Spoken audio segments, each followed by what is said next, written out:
पुण्यातील पोलीस दलात सेवेत कार्यरत असलेले काझी सोहेल शमशुद्दीन शेख हे छत्रपती शिवाजी महाराजांच्या अष्टप्रधान मंडळातील दरबारात सचिव आणि वकील काझी हैदर यांचे वंशज आहेत। त्यांच्या पूर्वजांनी छत्रपती शिवाजी महाराजांच्या अष्टप्रधान मंडळातील दरबारात काझी हैदर यांनी सचिव व वकील म्हणून सेवा बजावली होती।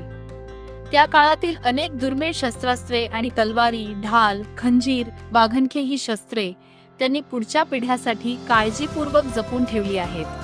या ऐतिहासिक ठेव्याबाबतची अधिक माहिती काझी सोहेल शमशुद्दीन शेख यांनी एकमत डिजिटलशी बोलताना दिली। छत्रपती शिवाजी महाराजांनी खुद्द काही न्यायनिवाडे पाटीलकीचे वाद सोडवले, त्यावेळेस आमच्या पूर्वजांच्या सह्या आहेत त्याच्यावरती आणि महाराजांच्या सहीच्या बरोबर खाली आमच्या पूर्वजांच्या सही आहेत। महाराजांचे सचिव पद, महाराजांचं वकिलाचं पद, काझी हैदर यांनी महाराजांचं वकिलीचं पण पद भूषवलेलं आहे। एक 8 ते 10 पिढ्या आमच्या काझी पदावरती महाराजांच्याकडे आणि जे पेशवाई होते त्यांच्याकडे होते। छत्रपती शिवाजी महाराजांचे वडील राजे शहाजीराजे भोसले यांनी आमच्या पूर्वजांना सनद दिलेली आहे, ती सनद माझ्याकडे उपलब्ध आहे। त्याच्यानंतर त्यांचे चिरंजीव काझी हैदर, काझी महमूद, त्यांचे तसेच जे नातू होते काझी इस्माईल, काझी इब्राहिम, काझी मुजीब, काझी हबीबुल्ला, हे बरेच लोक महाराजांच्या दरबारात होते, महाराजांच्या नंतर पेशवाईमध्ये होते।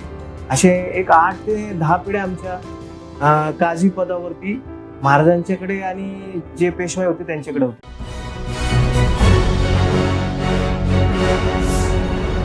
Thanks for watching Ekmat Digital.